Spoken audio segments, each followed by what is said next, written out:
Hey gang, what's up? Welcome back to another edition of Intuitive Angling, and thanks a lot for checking out the video, guys. Going to give you the competition day report down here at Table Rock Lake. Today was our BFL tournament. I'm going to give you guys a full rundown how my day went, and hopefully some things I learned today help you guys catch some fish down the road sometimes. And you know, one of the things here, guys, I want to say one thing before I get started here. I'm going to give sort of a public service announcement.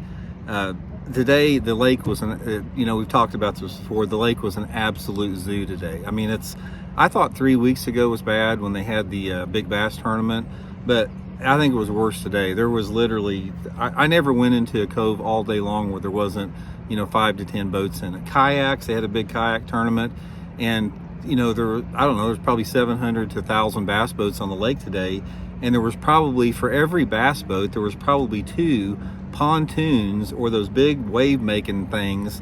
It was like the lake was like a dang washing machine after about 9 o'clock this morning. It was bad. And anyway, what I want to say about this, there's 2 things here.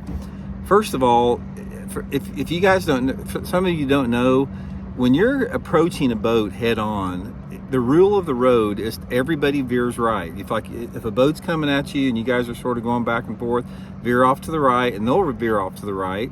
Guys, I lost count how many boats today we'd be coming at each other, and I'd be veering off to the right, and they just veer off in my same direction. They don't know that you're supposed to veer to the right. So that's boating 101, guys. Never get into some chicken deal. Veer to the right every time a boat is approaching to you, and you'll be safe. And also, after about the 50th time getting cut off today by other boats, I just want to say one thing. If somebody is fishing down a bank, and say a boat is going down a bank that section, don't pull up down to the bank 100 yards in front of them and start working back to them, or don't pull up in front of them and start working the other way. If you want to fish an area, either come back later or get behind the person. That's ridiculous.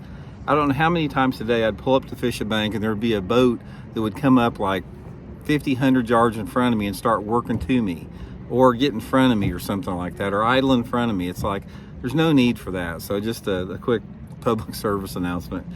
So anyway, guys, here how it went here. It was conditions today. It was hot, sunny. We had some variable winds. The winds blew a little bit, probably 15 miles an hour towards the end of the day, but for most of the day didn't have much wind. So my plan in the tournament was to focus around docks quite a bit, because a lot of the fish are still using the docks. They like to spawn around docks. They like to use the docks after they spawn for cover. So I sort of made a commitment a little bit to have a 2-pronged approach. I was going to fish docks, and then when the wind got up, I was going to throw the big glide bait a lot. And also I threw the glide bait around the docks quite a bit, like when I was working around docks, that type of deal. So right off the bat, we start out my first spot, and started fishing some docks, and I saw some fish come up schooling, and fired that Megabass Mag Draft out there and caught a nice keeper, about a 2.5 pounder right off the bat. And then my partner, Jeff Moss, friend of mine, by the way, super great guy to fish with. I'm going to do a video on how awesome of a co-angler he is and how other co-anglers can learn from him. But Jeff threw out there and he caught his first keeper. And then I started just running, and those fish went down. They didn't stay up very long. I started running docks, and basically I was skipping a wacky rig and throwing a little light shaky head around the docks, and started picking up some fish here and there. It started, you know, got my second keeper, you know, probably about, 30 minutes later, and just started running docks. And about every, hour and a half, I'd pick up a keeper. So I wound up catching my limit by the end of the day, fishing those docks like that. But the real story is, guys, is how many fish that I had follow the baits, which is indicative of the super heavy fishing pressure. Guys, I had the limit that I caught today was the 5 smallest fish I had hit me.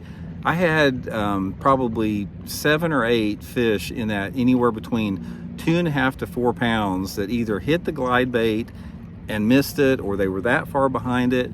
And I had 3 good ones, like 2.5 to 3 pound class fish, that followed my shaky head in. It's like I was reeling the shaky head in, and they just get behind it like they were going to eat it, and then they just swim down. I've never seen that before on a shaky head. And it's what the deal was These fish are super finicky right now. They're super wary, they're super pressured, and you could tell by the way they were acting. As it turned out, I had caught the limit, had 3, 6, 9. I had probably close to 15 keepers actually hit or within that far of the bait, and just got those 5 keepers in the boat. I wound up spending way too much time with the glide bait. I threw the glide bait probably half the day. I just really figured that if I could just get a couple of those good fish to bite the thing, I'd get a limit just weenie worming around the docks, which I did. But I really felt that I needed to stay with that glide bait as much as I could to have a chance to get a couple 4 or 5 or 6 pounders on it.